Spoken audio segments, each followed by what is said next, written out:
পৃথিবীর সবচেয়ে দামি, সবচেয়ে গোপন যুদ্ধবিমান, যেটাকে কোনো রাডার ধরতে পারবে না বলে প্রচার করা হয়, সেই বিমানের ককপিটে হঠাৎ বেজে উঠল একটি অ্যালার্ম। অ্যালার্মের অর্থ একটাই, কেউ তাদের দেখে ফেলেছে, শুধু দেখেনি, লক করেছে। আর তারপর যা ঘটল সেটা নিয়ে আজ পর্যন্ত ওয়াশিংটন আর তেহরান দুই সম্পূর্ণ ভিন্ন গল্প বলছে। ঘটনার শুরুটা বুঝতে হলে প্রথমে বুঝতে হবে কেন সেদিন সকালটাকে বেছে নেওয়া হয়েছিল।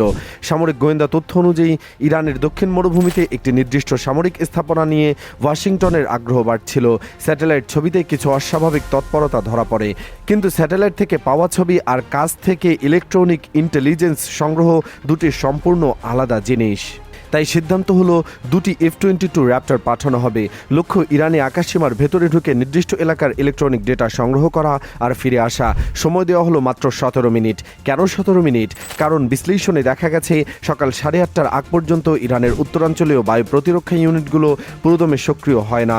Routine check, shift handover, system warm up, এই সময়টুকু সতর্কতায় একটা স্বাভাবিক ফাঁক থাকে। আর ঠিক সেই ফাঁকটাই কাজে লাগাতে চাইছিলেন দুই পাইলট, কিন্তু তারা জানতেন না ওই ফাঁকের মধ্যেও কেউ একজন রাডার স্ক্রিনের দিকে তাকিয়ে বসে আছেন। দুটো বিমান পারস্য উপসাগরের উপর দিয়ে উঠছিল সমুদ্র থেকে মাত্র কয়েকশো ফুট উচ্চতায়। এত নিচু উচ্চতায় ওড়ার কারণে সোজা রাডারের চোখ ফাঁকি দেওয়া। বেশিরভাগ গ্রাউন্ড বেসের রাডার সিস্টেম পৃথিবীর বক্রতার কারণে খুব নিচু উচ্চতার বস্তু সহজে ধরতে পারে না। এটাকে বলা হয় ট্রেন মাস্কিং। F-22 র্যাপটর এই কৌশল নিখুঁতভাবে ব্যবহার করতে পারে, কারণ এই এয়ারফ্রেম ডিজাইন করা হয়েছে এভাবেই। গতি ছিল সুপারসনিক। হরমুজ প্রণালী পেরিয়ে ইরানি ভূখণ্ডের দিকে তারা এমনভাবে এগিয়ে যাচ্ছিল যেন সমুদ্রের নোনা বাতাসের সঙ্গে মিশে গেছে বিমান দুটো। পাইলটদের আত্মবিশ্বাসের পেছনের কারণ ছিল F-22 এর রাডার ক্রস সেকশন, অর্থাৎ রাডারে এটি কতটুকু বড় দেখায় সেটা একটা মার্বেলের সমান বলে প্রচার করা হয়। অর্থাৎ রাডার স্ক্রিনে এটাকে পাখি আর ধাতব বিমানের মধ্যে আলাদা করাই কঠিন। তাহলে কি হলো? কোথায় গন্ডগোল হলো? ইরানের দক্ষিণ উপকূলীয় অঞ্চলে এটি কৌশলগত রাডার পোস্টে যখন ডিউটিতে ছিলেন, ইরানের দক্ষিণ উপকূলীয় অঞ্চলের একটি কৌশলগত রাডার সেকশনে তখন ডিউটিতে ছিলেন একজন তরুণ অফিসার, অভিজ্ঞতায় নবীন, পদে জুনিয়র। সকালের এই সময় কন্ট্রোল রুমে সাধারণত তেমন কিছু ঘটে না, রুটিন মনিটরিং চলে। বেশিরভাগ উন্নত সিস্টেম তখনও স্ট্যান্ড বাই মোডে, কিন্তু ওই অফিসার স্ক্রিন থেকে চোখ সরাননি। আর ঠিক তখনই স্ক্রিনের নির্দিষ্ট কোণে দুটি অতি ক্ষীণ ফ্ল্যাশ জ্বলে উঠল। 1 সেকেন্ড, 2 সেকেন্ড, তারপর মিলিয়ে গেল। অনভিজ্ঞ চোখে এটা যন্ত্রের ত্রুটি মনে হতে পারে, ক্লাটার মনে হতে পারে, সমুদ্রের ঢেউ থেকে প্রতিফলিত সিগন্যাল মনে হতে পারে, কিন্তু অফিসার ঝুঁকি নেননি। তিনি সিনিয়র অফিসারকে ডেকে আনলেন।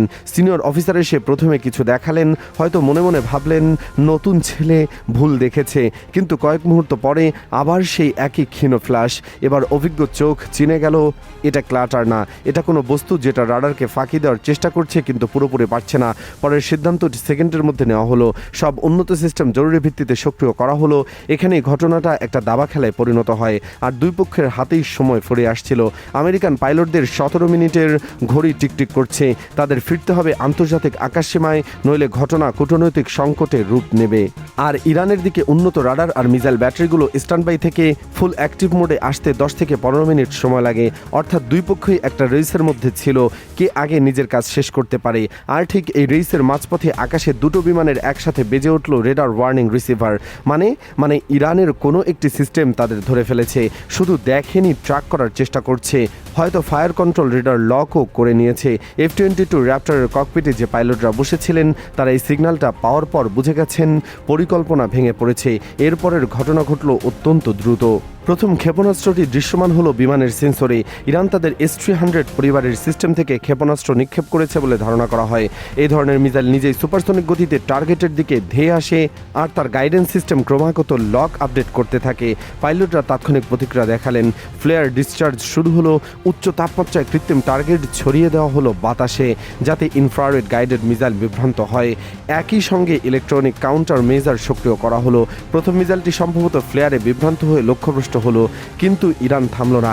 একের পর এক মোট 6টি ক্ষেপণাস্ত্র উৎক্ষেপণ করা হলো। এবার দুটো বিমানের সামনে একটাই পথ খোলা, ফেরা, যত দ্রুত সম্ভব আন্তর্জাতিক আকাশসীমায় পৌঁছানো। আর ঠিক সেই পলায়নের মুহূর্তেই ঘটল সবচেয়ে বিতর্কিত অংশটুকু। রাডার কন্ট্রোল রুমে দুজন অফিসার স্ক্রিনের দিকে তাকিয়ে আছেন। দুটো ক্ষীণ বিন্দু দ্রুত গতিতে দক্ষিণ দিকে সরে যাচ্ছে পারস্য উপসাগরের দিকে, আন্তর্জাতিক সীমানার দিকে। তারপর একটি বিন্দু হঠাৎ করে নিভে গেল, স্ক্রিনে আর ফিরে এলো না। সিনিয়র অফিসার সঙ্গে সঙ্গে বুঝলেন হয় মিসাইল টার্গেটে পৌঁছেছে, অথবা বিমানটি এতটাই নিচু উচ্চতায় নেমে গেছে যে রাডার আর ধরতে পারছে না। কিন্তু যে প্যাটার্ন সিগন্যাল অদৃশ্য হলো সেটা সাধারণ ট্রেন মাস্কের মতো ছিল না। সিগন্যাল হারানোর ঠিক আগে একটি মিসাইলের ট্রাজেক্টরি ওই পয়েন্টের সঙ্গে মিলে গিয়েছিল। তারা বিশ্বাস করলেন আঘাত সফল হয়েছে। অপর বিমানটি দ্রুত আন্তর্জাতিক আকাশসীমায় পৌঁছে গেল। এরপর যা ঘটল সেটা আধুনিক তথ্যযুদ্ধের পাঠ্য বইয়ে জায়গা পাওয়ার যোগ্য। ইরানের রেভলিউশনারি গার্ডের প্রবক্তা কয়েক ঘন্টার মধ্যে বিবৃতি দিলেন তাদের আকাশসীমায় অননুমোদিত অনুপ্রবেশ ঘটেছিল এবং তা প্রতিহত করা হয়েছে। স্পষ্ট বার্তা দেওয়া হলো ভবিষ্যতে কোনো ধরনের লঙ্ঘন সহ্য করা হবে না। অন্যদিকে পেন্টাগন বলল এটা ছিল নিয়মিত টহল মিশন।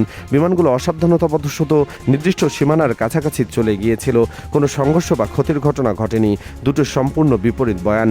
F-22 র্যাপটর মার্কিন বিমান বাহিনীর মুকুটের মণি। প্রতিটি ইউনিটের দাম প্রায় $350 মিলিয়ন। এই বিমান এতটাই গোপনীয় যে যুক্তরাষ্ট্র নিজের ঘনিষ্ঠতম মিত্রদেরও এটি বিক্রি করে না। আর আধুনিক রাডার সিস্টেম, বিশেষত যখন একাধিক ফ্রিকোয়েন্সি ব্যান্ডে কাজ করে, তখন স্টেলথ বিমানের ক্ষীণ সিগন্যালও ধরা সম্ভব হয়ে ওঠে। ইরানের কাছে S-300 পরিবারের সিস্টেম আছে, দেশীয় বাভার 373 আছে, আর এগুলোকে নেটওয়ার্ক ডিটেকশন গ্রিডে সংযুক্ত করা হয়েছে বলে ধারণা করা হয়। এর মানে হলো একটি সিঙ্গেল রেডার হয়তো F-22 ধরতে পারবে না, কিন্তু একাধিক রেডার সিলেকশনের ডেটা যখন কেন্দ্রীয়ভাবে প্রক্রিয়া করা হয় তখন ওই ক্ষীণ ফ্ল্যাশগুলো জোড়া লেগে একটা ছবি তৈরি করে। অন্যদিকে মার্কিন পক্ষ থেকে পরবর্তী কয়েক সপ্তাহে F-22 এর সেই অঞ্চলে আর কোনো মিশনের তথ্য পাওয়া যায়নি। এর মানে কি সতর্ক হয়ে গেছে নাকি কৌশল বদলেছে? এই প্রশ্নের উত্তর এখনও অজানা। এই একটি ঘটনা আলাদাভাবে দেখলে হয়তো শুধু দুটো বিমানের গল্প, কিন্তু বড় ছবিতে দেখলে এটা অনেক বেশি তাৎপর্যপূর্ণ। গত কয়েক বছরে ইরান তার প্রতিরক্ষা সক্ষমতায় যে পরিবর্তন এনেছে সেটা পশ্চিমা সামরিক পরিকল্পনাকে নতুনভাবে ভাবতে বাধ্য করছে।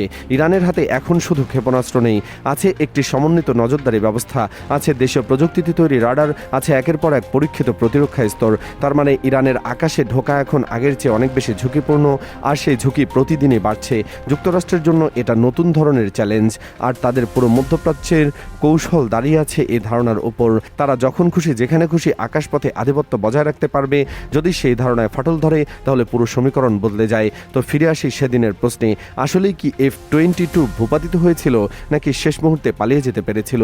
পেন্টাগন বলছে কিছুদিন হয়নি, ইরান বলছে হয়েছে, কিন্তু একটা বিষয় দুই পক্ষে একমত।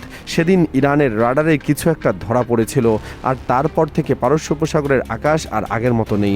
পরবর্তী কয়েক মাসে মধ্যপ্রাচ্যের আকাশে কোনো সংঘাত ঘটলে হয়তো সেদিনের ঘটনা আসল সত্যটা বেরিয়ে আসবে।